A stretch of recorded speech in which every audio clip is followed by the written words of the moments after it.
warahmatullahi wabarakatuh. Alhamdulillah wa syukurillah lillahi ta'ala rahmatillahi alaina aina fazal laili hadarna fazal bait insyaallah rahmatullahi alaina wa ala nabil karim Muhammad sallallahu alaihi wasallam hayya sallimu alaihi Allahumma sholli ala sayyidina Muhammad wa ala ali sayyidina Muhammad. Amma ba'du. Yang saya hormati Bapak Ketua RT, Ketua RW daerah setempat. Yang saya hormati Pak Imam Khotib Bilal Ghorim. Yang saya hormati para pemuka masyarakat, kaum ulama cerdik pandai di dalam negeri. Yang saya hormati bapak-bapak, ibu-ibu, para hadirin rahimakumullah. Insyaallah semuanya dicintai oleh Allah dan Rasulnya. Kita banyak bersyukur kepada Allah. Dengan anugerahnya kita diberi kesehatan dan kekuatan, sehingga dengan itu kita dapat hadir dan datang di rumah saudara kita ini dalam rangka bersilaturahmi, memberi kasih tawar dan si dingin, memberikan ketenangan hati, di mana seperti yang sudah kita ketahui telah berpulang kepada Allah salah seorang saudara kita, kaum kerabat kita, orang tua kita, yaitu Bapak Syahril bin Sabi, seperti yang dijelaskan oleh menantu beliau tadi. Kemudian salawat dan salam kita persembahkan kepada Rasulullah sallallahu alaihi wasallam. Allahumma sholli ala Muhammad wa ala ali Muhammad. Amma ba'du. Bapak-bapak, ibu-ibu yang saya hormati, ini adalah hari yang pertama ataupun malam yang pertama untuk takziah diadakan oleh keluarga besar daripada saudara kita ini. Nah, oleh karena itu kita ngajinya santai aja Pak ya. Kebenaran hari tidak hujan bolo, tapi kalau hari mendung agak ngebut dikit. Ya Bu, siap Bu? Langan tuh ulum. Kalau dikasih air jahe tadi ya. Baiklah Bapak Ibu saya hormati, kita akan memulai cerita mati. Nah, itu bahasanya kayak kasar ya. Jadi kita akan memulai cerita tentang kembalinya diri kita kepada Allah Subhanahu wa Ta'ala. Seperti yang sering dibacakan oleh para qori kita atau qori'ah kita, yaitu dalam surah Al-Baqarah tadi sering kita dengar kalimat inna lillahi wa inna ilaihi raji'un. Apa artinya Bu? Apa artinya? Kami datang dari Allah, akan kembali kepada Allah. Iya Pak ya? Setuju Pak? Setuju. Jadi hal ini adalah sebuah rumus. Rumus itu adalah suatu ketetapan yang harus terjadi. Kalau kita datang dari Allah, semestinya memang harus balik kepada Allah. Itu semestinya. Lah kenapa Pak Ustadz ngomong semestinya? Memangnya ada yang tidak balik kepada Allah? Jawabnya ada Pak. Ada yang tidak balik kepada Allah. Malah dia melenceng ke tempat lain. Nah, itu kan neraka tadi. Nah, kalau dia melenceng kepada Allah, dia akan senang, dia akan bahagia, dia akan enak-enakan gitu lah. Makan, minum, bersenang-senang. Tapi karena dia tidak kembali kepada Allah, dia melenceng ke neraka. Dia masuk ke tempat siksaan, penderitaan. Nah ini salah siapa? Nah, kita jangan salahkan Allah, jangan salahkan Rasul. Allah dan Rasul itu sangat kasih, sangat penyayang dengan kita. Cuman kita ini secara tidak sadar ataupun sadar tidak sayang kayak diri kita. Nah, itu. Artinya ada beberapa perintah Allah yang Allah perintahkan kepada kita supaya kita tuh senang hidup di dunia, bahagia hidup di akhirat. Nah yang itu tidak kita kerjakan. Nah apa lagi? Cak mana lagi kata Tuhan? Malah kita ngikuti kehendak kita yang justru itu dilarang oleh Allah, dilarang oleh Rasul. Nah itu yang kita kerjakan.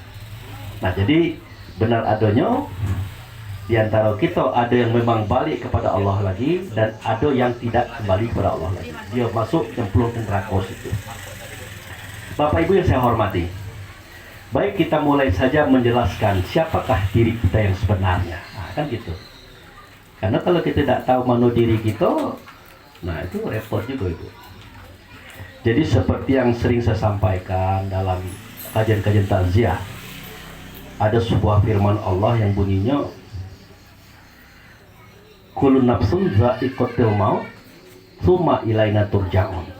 Nah, jadi kalau bahasa kita nih Bu, setiap diri itu pasti merasakan mati, kemudian kepada kamilah kamu dikembalikan.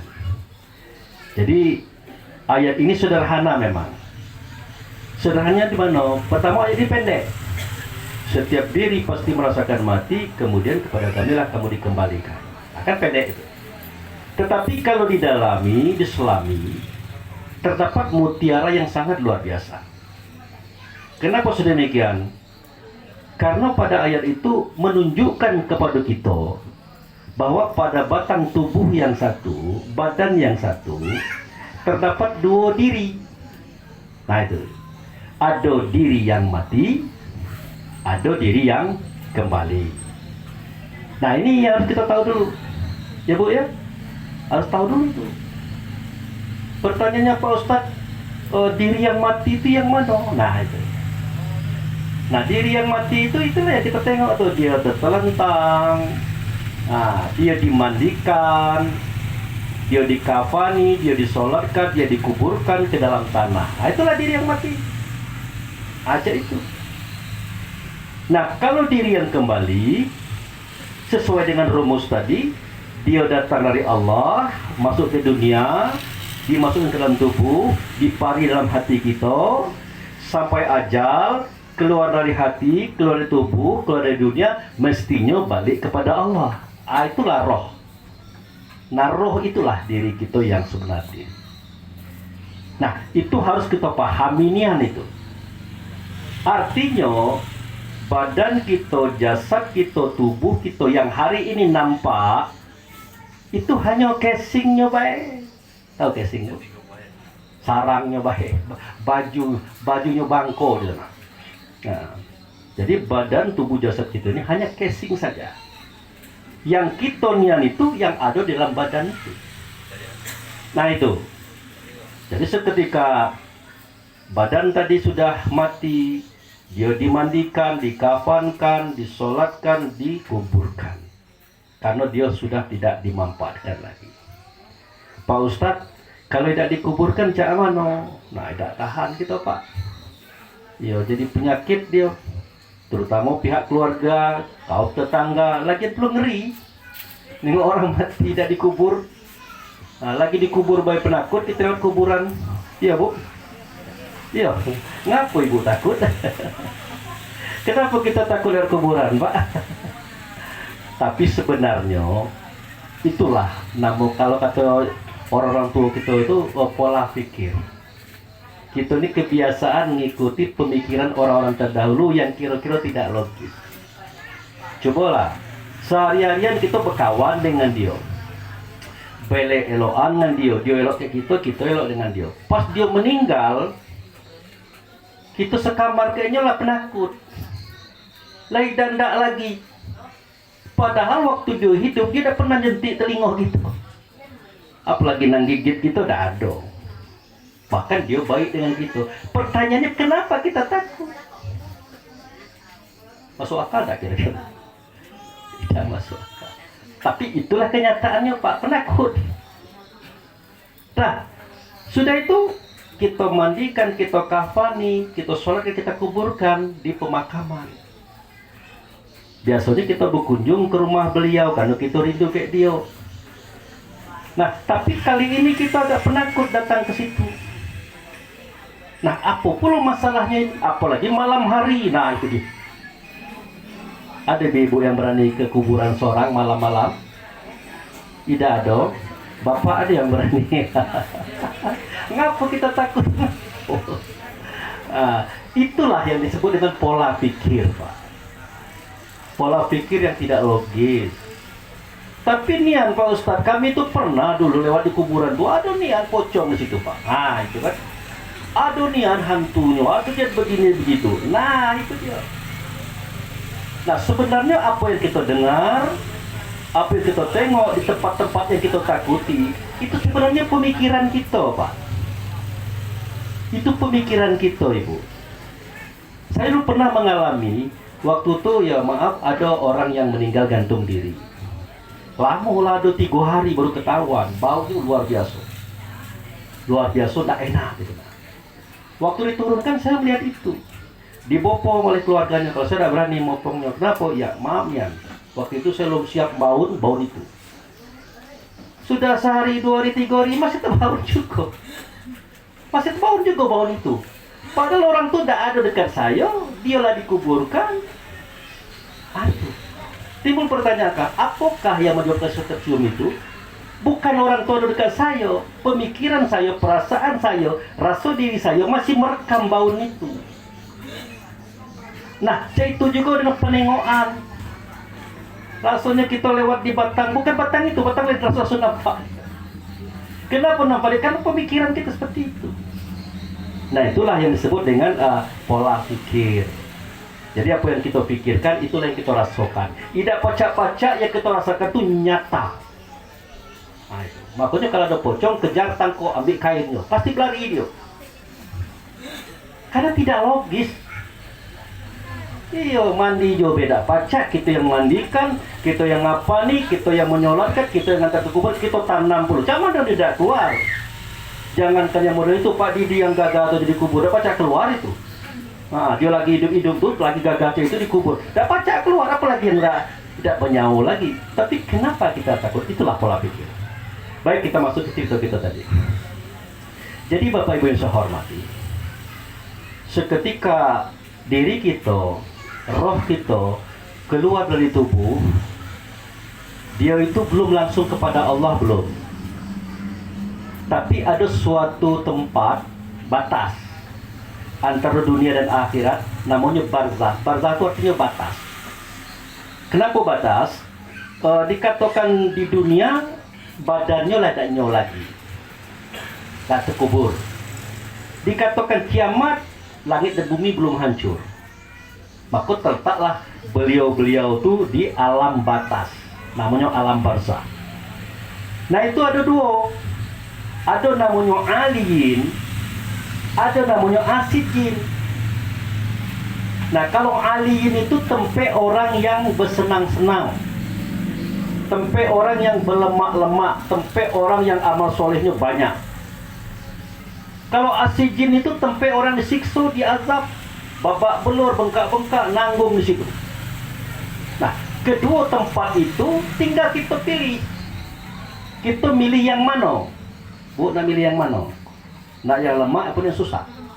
Nak yang lemak. Ini dosa lagi. Ini dosa lagi. Jadi ibu nak milih yang lemak, Pak.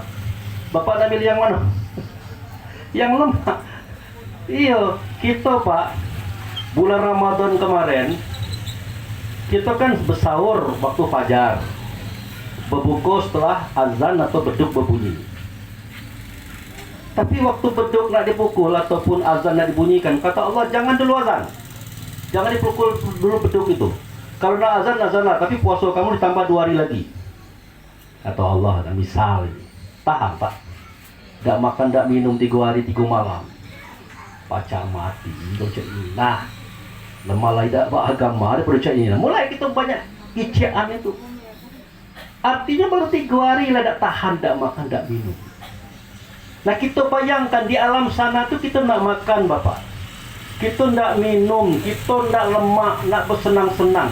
Lah 3 hari 3 malam tidak makan dia susah, apalagi untuk selama-lamanya. Itu perlu kita pikirkan. Makanya Allah menjadikan kita ini lahir di dunia supaya kita tahu. Tahu apa Pak Ustadz? Tahu adab-adab situasi kondisi di alam berikutnya. Cak mana adab dan adatnya serta situasi alam berikutnya sama dengan dunia ini Pak. Kita butuh makan, butuh minum, butuh rumah, pakaian, kendaraan dan kawan-kawan. Kita butuh. Nah bayangkanlah Seandainya di dunia ini kita tidak berbaju, tidak, macam mana Pak kira-kira? Pacak Bapak keluar, apalagi Ibu tambah tak mungkin bisa keluar kalau tidak ada pakaiannya. Sudah itu kalau kita tidak ada kendaraan, walaupun saya dekat sini Pak di Merpati Limo, tidak ada kendaraan, lah pakai kendaraan aja masih lanjut ke situ tadi Pak Didi. Pacak terlambat sini subuh baru sampai jalan kaki. Sudah itu pagi tadi tidak makan, siang tidak makan, malam tidak makan, besok tidak makan lagi, pacak nanggung. Ujung-ujungnya apa? Mati dan tidak hidup, tidak pacak, lemas kita. Artinya butuh. Nah makanya jauh-jauh hari Allah Subhanahu wa Ta'ala mengajarkan. Adalah surah Al-Baqarah Pak yang bunyinya begini. Wa basyiril ladzina amanu wa amilus sholihat anna lahum jannatin tajri min tahtiha al-anhar.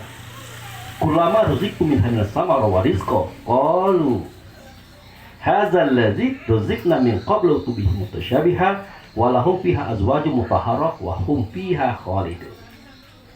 Muhammad, sampaikanlah kepada orang yang beriman, sampaikanlah kepada orang yang percaya, sampaikanlah kepada orang yang yakin kepada aku. Apa yang disampaikan ya Allah? Nah, sampaikan Ciko. Nanti kalau nyo sudah tidak ada lagi badannya sampai ajalnya, dia balik kepada aku. Sebelum sampai kepada aku tempatkan dia satu posisi. Nah, itulah alien tadi. Nah, aku kasih dia sebuah rumah. Rumah, atapnya perak, dindingnya emas, lantainya mutiara merah yakut. Di bawahnya ada 4 sungai, sungai arak, sungai madu, sungai susu, sungai air tawar. Di dalamnya ada perabot, ada pelayan. Di sekeliling rumah itu ada buah-buah, nak buah apa saja ada. Nak duren, nangko, macam-macam, apel ada kalau. Tinggal petik baik. Nah, seketika mereka memakan buah itu, mereka ngomong, hadzal ladzi ruziqna min qablu wa tubihi mutasyabiha. Nah, wah ini kan makanan yang pernah kita makan di kandang limun kemarin. Nah, itu. Wah ini kan durian yang pernah kita makan waktu kita beli dekat stadion kemarin. Jadi barang itu tidak jauh berbeda. Cuman kelasnya pada dari situ daripada di sini. Nah ini menceritakan kepada kita bahwa situasi hari ini nanti itu akan kita temukan di hari berikutnya. Nah makanya kita siap-siap. Siap-siap bersuara baik, berkata baik, berbuat baik kepada diri kita, keluarga kita, kaum kerabat kita, tetangga kita. Nah itu. Jangan sebaliknya. Jangan ke keluarga, ke tetangga, ke diri kita tidak baik. Ke diri kita tidak baik. Ada duit pelitnya, tahanlah makan sekali sehari. Ya kalau duitnya tidak ada apa boleh buat? Ikut duit banyak. Ada duit, jadilah sendal kecepit yang setahun yang lalu itulah dipakai. Mondar mandir cek itulah. Nah dengan keluarga pelit, keluarga yang lainnya pelit. Biasanya kalau orang pelit, mengeluarkan uangnya dia tidak mau, tapi uang orang dia mau ambil. Itu sifatnya. Kalau ada sumbangan macam-macam, belum orang minta sumbangan dia lagi hilang.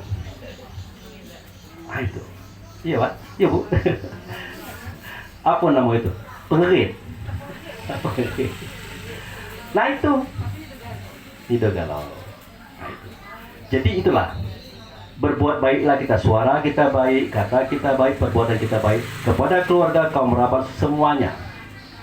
Tapi ingat Bapak Ibu saya hormati, kebaikan kita itulah yang akan diganti oleh Allah sebagai uang, sebagai tanci atau duit. Nah, itu. Untuk apa? Untuk pembeli fasilitas akhirat kelak. Jadi dengan adanya kebaikan, kebenaran, kemaslahatan yang kita buat di dunia ini diganti oleh Allah dengan uang yang untuk membeli fasilitas akhirat. Kalau bahasa Arabnya ajrun, kalau bahasa kitanya pahalo. Nah, jadi pahalo itu artinya duit akhirat. Nah itu. Cuman itulah kita ini makon jadi kebaikan kita. Kita harus sholat Pak. Kita harus berhubungan dengan Tuhan di dalam sholat. Kalau tidak cek itu, sayang nian. Cobalah, Kalau ada orang menikah, kita sering nolong. Ada orang meninggal, kita tolong. Ada duit, kita bagikan. Kayak orang kita penyantun. Pokoknya tidak ada orang yang mengatakan kita itu tidak baik. Woi, bapak itu baiknya orang. Suka nolong orang, suka membantu orang, empatinya tinggi. Tidak pernah nyakiti orang, kata-katanya bagus, lisannya indah, menyenangkan. Masyarakat kalau disenang kayak dia. Nah, kita perkirakan ala kebanyakan tanci akhirat jemo ini. Nah, tapi sayang 1000 kali sayang. Tidak sholat, Pak. Akibat dia tidak sholat, makanya semua yang sudah dia buat itu menjadi batal, menjadi kosong, gagal dia. Kenapa itu Pak Ustaz? Karena ada hadis Nabi yang mengatakan, inna awala yuhasibu min amali bani adam fil yaumil qiyamah as-shalah. Sesungguhnya amal yang pertama kali yang diperiksa oleh Allah tentang amal anak Adam, masalah sholatnya itu dulu. Tidak, Allah tanya kau bersahadat apa tidak? Tidak itu. Kau puasa tak? Kau berzakat tak? Kau haji berapa kali? Tidak itu yang Allah tanyakan. Kau sholat apa tidak? Tidak ya Allah. Nah, kabar. Lah dikijak kaja di pagi ini, maka sholatlah. Nah, madak tu rumah gedung tu punya kabar, kebentuknya lah. Bidadari tidak kabar kalau gitu. Jadi lu mana ya Allah? Dijati di dolaso. Gara-gara kabar itu tidak sholat. Macam nangis gitu Pak. Nah, kejadian ini nanti akan diperlihatkan oleh Allah seketika Israel mendatangi kita. Nanti ibu-ibu didatangi Israel. Percaya Bu? Israel itu malaikat maut. Didatangi, bapak didatangi, ibu didatangi. Nah, sebelum dia mencabut roh kita atau mengeluarkan roh kita, diputar dulu film. Film kita mulai dari bayi itu, mulai kecil, besar, remaja, gadis bujang, menikah sampai kita nak meninggal, diputar. Nah, padeknya film itu, segala yang elok-elok dulu diputar. Yang indah-indah diputar. Sudah tuh diceritakan pula. Ah nih, fasilitas kamu dapat gedung besar, buah-buahan, kebun banyak, sanak kamu banyak, ini banyak. Tapi kata malaikat maut, ini tuh langsung kau berdapat. Ya ngapa malaikat maut? Nah, ini pilih mau berikut dah. Dikira dia. Wah, ini do sholat, ini do sembahyang. Nah. Akhirnya, Pak Imam saya rasa tahu ayat ini. Akhirnya apa yang terjadi? Ngiceklah dia tuh. Rabbana absorna wasami'na farji'na na'mal solehan. Inna mungkin. Ya Allah, laku kina inian. Lah aku dengar nian, lah aku hadapi nian. Tertipu aku rupanya. Aku kira lah banyak nian pahala aku tuh, tanci akhirat aku tuh pas itu. Ternyata ni dogamu. Tahu di dogamu? Tahu? Tidak ada. Itu masuk itu. Tidak ada. Ternyata persoalannya adalah masalah sholat. Makanya dia ngomong warji'na na'mal solehat. Kembalikan aku ya Allah ke dunia sebentar baik. Untuk apa? Na'mal soleh. Soleh itu sholat ibu. Sholat arti soleh itu. Dari sholat inilah muncul semua perbuatan-perbuatan yang ada kita buat. Bayangkan, nak minta waktu dikit baik ke dunia, nak sholat biar dapat lagi yang tadi itu. Kata Allah dan nyo ceritanya, kabar kembali kemana? Laudim labis masuk. Makanya fazuku azaba bima kuntum ta'malun. Kau rasakan azab, kau rasakan nanggung gara-gara kerja kabar itulah. Ini dia Tuhan azab. Kita tulah milih. Maka masuk ke Asijin. Nah, di Asijin itu negeri yang merah, api galau, penduduknya kejam dan ganas, namanya malaikat. Nah, apakah ada makanan di situ malaikat itu, Pak Ustaz? Ada makanan dia, tapi buah zakum, durian besi, keruan durian, berduri-duri tapi jadi besi. Ngapa kata malaikat? Lapa kata? Oh siap, ngawa kamu mulut tu, diambil durian, dilek tempat pak. masuk ke mulut pecah. Nah, masih ada nangguan, hidup ke nangguan, nanggung. Aku ndak minum, nak minum apa? Sini kudai, jambi ya. Ada coran besi, air nanah, darah, macam-macam kotor. Diambil minum, dipaksakan minum. Ngaku nak berbaju, sini berbaju. Diambil aspal, kurang aspal tu. Kalau dia mau buat aspal tu kan hitam gelegak, diambil disiramkan gitu. Nanggungnya di situ. Minta ampunnya. Nak manggil bini jauh, manggil anak-anak jauh. Empuk manggil nido terdengar.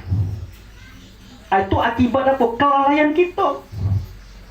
Maka orang mau ustaz ceramah, tolong ceritakan ini. Jangan melawak saja. Melawak terang habis waktu nah. Lihat, padanya bapak kita lucu. Memang senang gitu, tapi isinya gitu. Nah, jadi itulah Bapak Ibu saya hormat. Sholat. Jadi sholat itu Bapak Ibu adalah usaha kita bertemu dengan Tuhan, ngiciat, bercerita tentang apa yang kita kerjakan. Tetapi sholat ini berat. Wasta'inu bis-sabri was-shalah innaha laqibah ilal khosy'. Dirikan oleh kamu sholat, meminta tolonglah kamu kepada Allah dengan sabar dan sholat. Sesungguhnya pekerjaan itu berat. Lah macam mana tidak berat? Kita tidak pergi menuju Allah. Katakanlah Allah itu syariatnya Baitullah ya. Katakanlah Baitullah itu syariatnya Ka'bah di kota Mekah.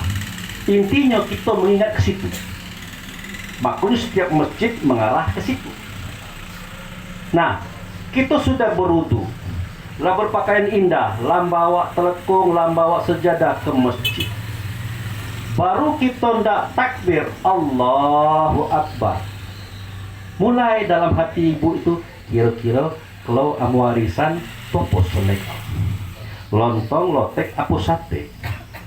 Iya, dalam sholat ini juga lontong, lotek, sate. Akhirnya, assalamualaikum warahmatullahi wabarakatuh. Ya, itu jadi ke situ. Artinya antara ibu dengan Allah itu masih jauh. Itu pula bapak. Allahu Akbar. Mulai. Nah, kalau nak mancing ke pulau bayangan Pak Didi, kira-kira umpan dia pada apa? Telur keronggo, apa jangkrik, apa cacing. Lama lagi cakap telur keronggo. Assalamualaikum kanan, assalamualaikum kiri. Itu jadi kepada Tuhan. Itulah tiap hari. Kecil itu. Topos bawa bu. Topos bawa. Topos bawa apa? Karena kita nido dekat.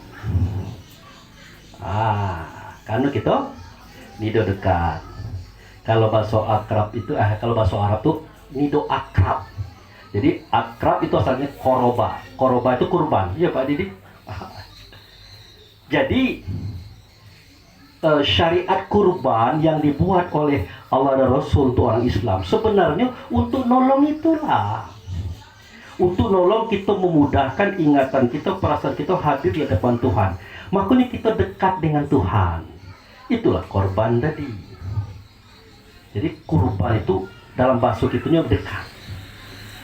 Nah, ngapu bisa saja itu Pak Ustadz? Nah, itu dia. Batang tubuh kita ini, jasad kita ini terbuat dari 4 anasir. Ya, ada anasir angin, sifatnya pantang kelintasan, tidak pacak nengok orang kaya dikit, dia mulai iri, tidak pacak nengok orang sukses dikit, dia mulai dengki. Nah, itu anasir angin itu. Sudah itu tubuh kita juga terbuat dari anasir air. Sifatnya pantang kerendahan, nak besak dia tulah, nak padek dia tulah, hebat dia tulah. Sudah tuh batang tubuh kita terbuat juga dari anasir tanah. Sifatnya rakus, pantang kekurangan. Punya dia lado, hak dia lado, masih ngambil punya orang. Kemudian tubuh kita juga terbuat dari anasir api. Sifatnya pantang tersinggung, tidak kalah. Nah, inilah angin, air, tanah, api. Unsur itu ada dalam badan kita. Jadi kalau kita tidak mudah dekat dengan Tuhan itu, 4 unsur tadi, ya, angin, air, tanah, api tadi dicapakkan ke tanah. Dicabut jadi badan itu tuh, dicapak ke tanah, dikuburkan. Maka itu nganggu lagi. Lu mana caranya Pak Ustadz? Nah, caranya balik ke cerita Nabi Ibrahim.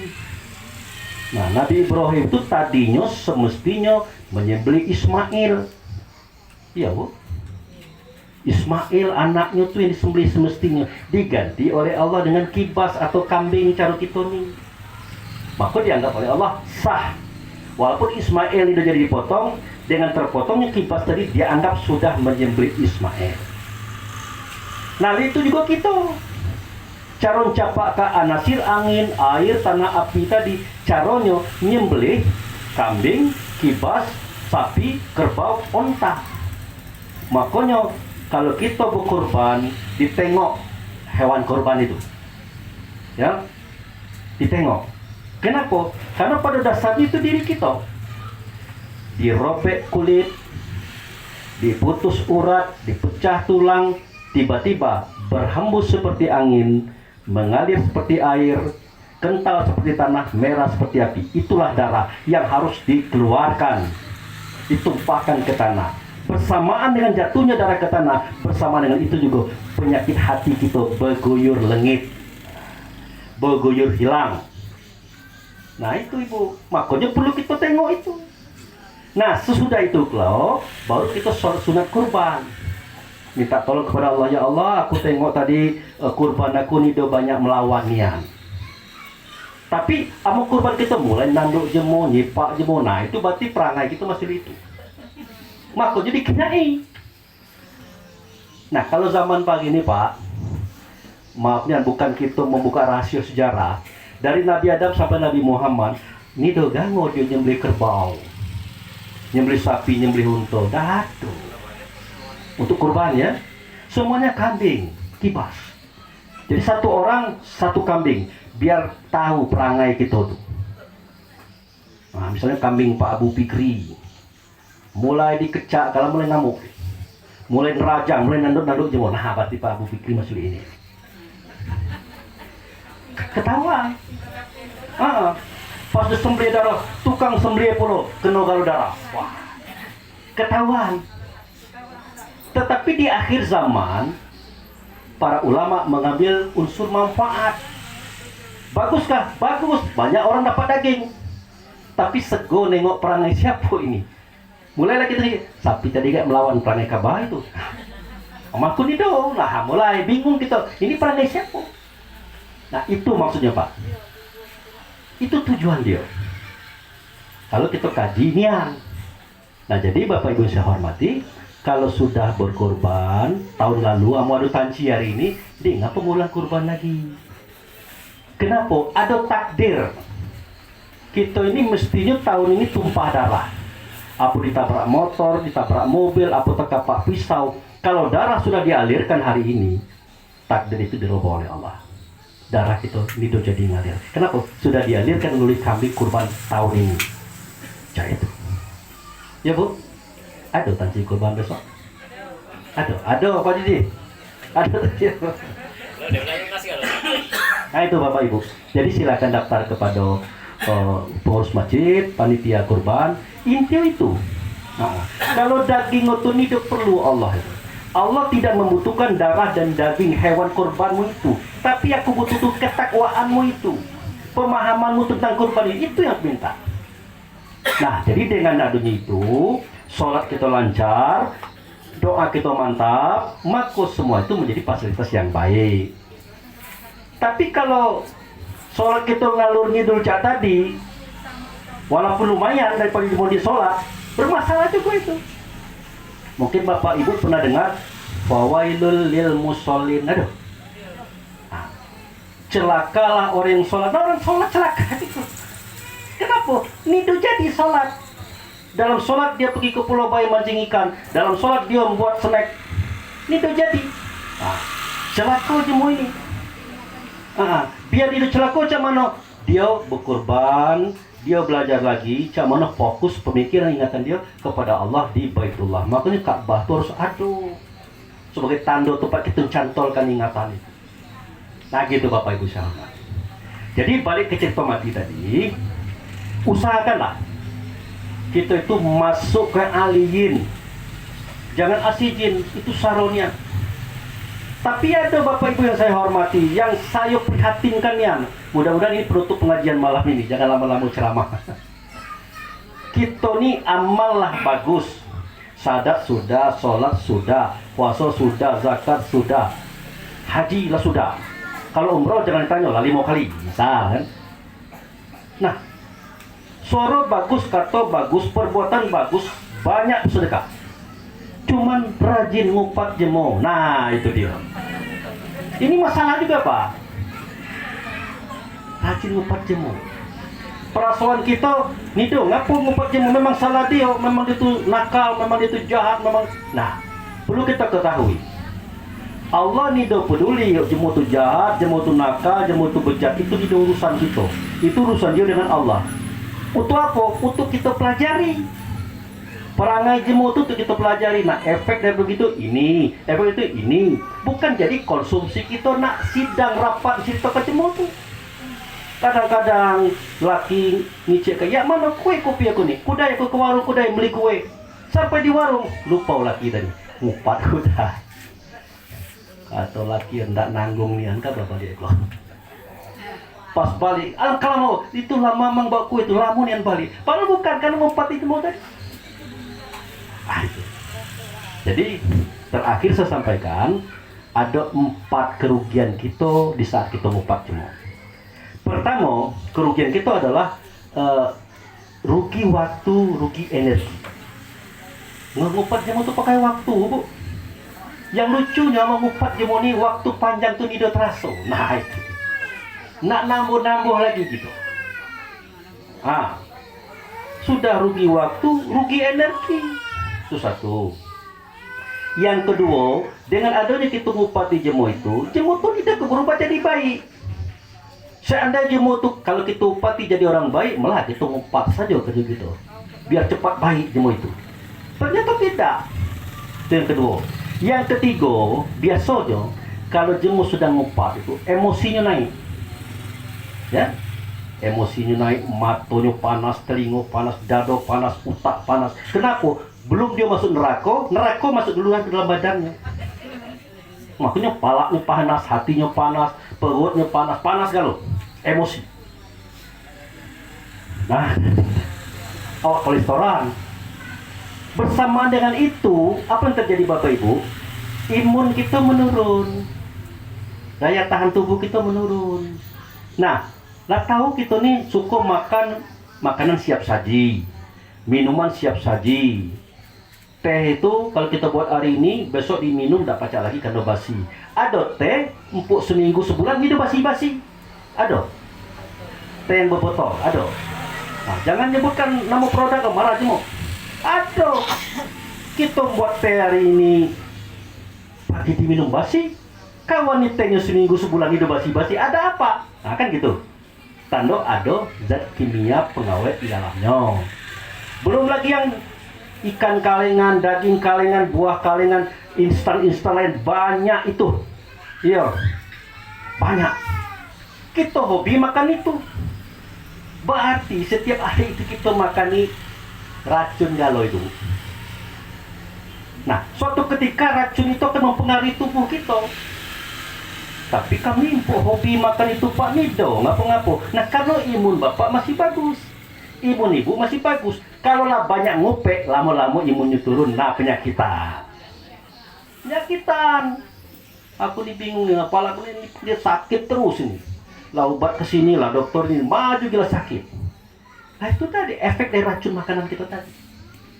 Nah, dikuncilah oleh Allah cerita ini. Kalau Bapak kira, ini kan karangan Pak Fikri aja. Tidak.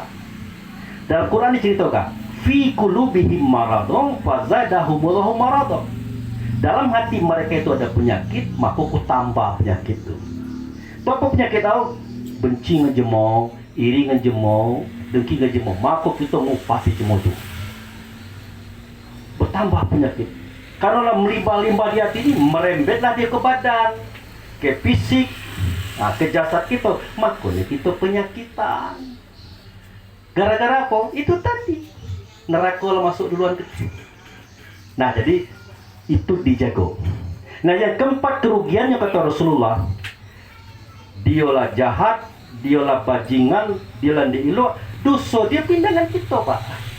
Pindangan kita dosa itu. Lah habis dosa dia lagi pahala kita pindangan dia. Nah, Tua pun nggak mau itu. Nah inilah nanti seketika kita tidak mati jadi bahan sesalan, jadi bahan tangisan, nak balik ke dunia lagi, nak bertobat itu tak ngupek lagi. Kenapa lah ketahuan yang persoalan dia. Kata malaikat dia pacagi apa esok tu ke batu. Aduh.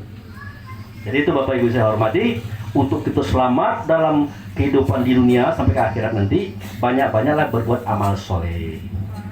Nah, tolong dilengkapi dengan sholat. Itu satu. Yang kedua, setelah dapat amal soleh dalam bentuk pahala, ajrun atau uang akhirat tadi, jangan dibuang-buang dengan cara ngupek jemu tadi. Kenapa? Dia akan habis, akan hilang. Sia-sialah pekerjaan kita. Apalagi ibu-ibu ini, pahalanya banyak nian ini. Ibu, anaknya berapa orang ibu? 5 orang. Nah, ibu ini punya anak 5 Pak. Sekali melahirkan anak, kata Rasulullah, kalau dia meninggal itu matinya syahid. Pernah dengar itu Pak? Pernah dengar itu? Syahid itu surga artinya. Berarti ibu sudah 5 kali dapat pahala surga. Mudah-mudahan ibu sholat kan. Ada orang tua anaknya 10 tidak sholat. Ay kasihannya, sayangnya itu. 10 surga lah dapat dengan dia tapi dia tidak sholat. Akhirnya terbuang saja surga tadi. Itu maksud saya. Itu saja Bapak Ibu yang saya hormati. Tidak perlu nak panjang-panjang lah. Kalau kita berkaji dan keluar ibu-ibu gitu yang tua-tua ini ngantuk dia. Hah? Ginda. Malam pagi. Malam pagi ganti gitu ya. Jadi kira-kira itu loh ya. Mudah-mudahan meninggalnya orang tua kita ini Bapak Syahril bin Sabina. Beliau ini kan telah pergi kepada Allah. Ada? Kita tidak tahu apakah beliau ini sudah sampai kepada Allah atau dia berbelok kepada lain. Itu tidak urusan kita. Urusan kita mendoakan beliau. Ya, sudah tuh menyolatkan beliau. Kalau ada anak-anak, menantu, cucu, ada rezeki, bersedekahlah atas nama beliau. Semoga itu akan diganti oleh Allah menjadi fasilitas beliau. Makanya ada adik-beradik kita, kaum kerabat kita sebagian, kalau ada yang meninggal itu biasanya kan ada yang tahlilan, ya? Ada yang yasinan. Hari ketiga ada yang doa bersama dan ada makan dan minum. Nah ini sebenarnya khilafiyah. Arti khilafiyah ini hanya perselisihan pendapat. Siapa yang nak melaksanakan itu silahkan. Siapa yang tidak, ya tidak perlu apa-apa. Yang penting itu jangan kita bermusuhan gara-gara berbeda paham. Karena pemahaman itu pencapaian batin. Dia pacak kita nyalah ke jemu. Nah, Pak Abu Fikri, kami nak nanya dengan Bapak, mumpung Bapak lagi tegak. Nangwa kata ibu itu tadi. Aku tambah dikit Pak. Oh, apakah tahlil itu dibolehkan dalam Islam? Pertama kali kita harus tahu tahlil itu apa. Tahlil itu kan ucapan. Kalau takbir, Allahu Akbar. Ya. Kalau tahmid, apa? Apa? Alhamdulillah. Kalau tasbih, Subhanallah. Kalau tahlil, La ilaha illallah. Kalau itu pertanyaan dia, boleh deh kita baca La ilaha illallah? Boleh ya? Boleh deh kita baca tahlil? Boleh ya, itu. Oh bukan cik itu Pak Bu Fikri. Tahlil-tahlil sering dibaca cemau itu yang dia boleh ya. La ilaha illallah boleh ya. Nah, kita buka buku itu kudai, kita kira itu apa isinya. Ternyata isinya Al-Fatihah, Qul huwallah, Qul a'udzu falaq, Qul a'udzu birabbin-nas, Alif Lam Mim, ayat kursi, lillahi ma fis samawati, zikir, sholawat, doa. Nah, dia mana dia salah gitu nah. Dia mana dia benar. Nah, menurut kawan kita yang bertahlil itulah dasarnya. Bukan berarti kita harus maksudkan kita bertahlil atau tidak. Berdasarkan paham dia bertahlil itulah dasarnya. Nah, itu. Kemudian yasinan. Nah, ini saya buka Kak cerita alasan uang itu yasinan. Yasinan Pak Abu Fikri. Oh, kenapa itu ayat lain, itu surat lain, tidak yasinan terus? Nah, saya kirakan itu persoalan mereka. Tobo itu nak baca Yasin silakan, baca Al-Kahfi silakan, nak baca surat Al-Baqarah panjang itu lajulah, asal ketahan. Artinya ini ada masalah silahkan saja. Ya. Kemudian apa lagi? Makan-makan bersama, berdoa, 3 hari, 7 hari. Nah, saya jelaskan. Itu adalah sikap daripada keluarga supaya sama-sama mendoakan bapaknya, emaknya yang sudah meninggal. Jadi diundanglah sanak-sanak tuh untuk mendoakan bapak ini, emak ini. Kenapa itu? Boleh jadi anak-anak ini doa ini lancar, dia manjur karena banyak dosa. Cuma ini diungkap ke dia, diundanglah Pak Imam, jamaah, dia taat-taati, mudah-mudahan dari orang ini ada dinyangkut. Nah, kalau jemaah kita batak dari rumah ke rumah kita, ini dosa lah kita ngasih uang tu minum. Nah ya, Pak kami ini panci banyak, empuk dia banyak, kawan banyak ngasih. Lu mana mau kami buat kue? Ya tahu memang ada buat. Silakan. Nah, itu alasan uang itu, Pak. Jadi nak makai paham ini silakan, ni tidak makai paham ini juga silakan. Yang penting kita jangan beribut. Oke? Jadi begini kita berdoa deh, Pak.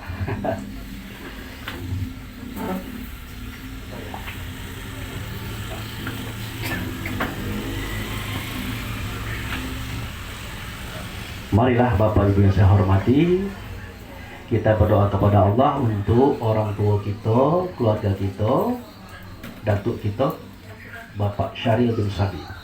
Kita mulai. Na'udzubillahi minasyaitonirrajim. Bismillahirrahmanirrahim. Alhamdulillahirabbil alamin.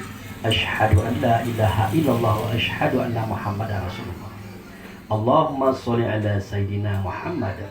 Allahumma sholli ala sayyidina Muhammad. Allahumma sholli ala sayyidina Muhammad wa ala ali sayyidina Muhammad. Ya Allah ya Rahman ya Rahim. Ya Malikal Qudusus Salam ya la ilaha illa anta. Allahumma ya Allah, fi hadzal laili wa fi syari'ati hadarna fazal makani wa fil haqiqati hadarna fi adrotika. Aina hadarna fi adrotika bizzambina katsira. Fazalika faghfir lana ala dzunubana. Faghfir lana ala dzunubana, faghfir lana ala dzunubana. Rabbana zalamna anfusana wa illam taghfir lana wa tarhamna lanakunanna minal khasirin.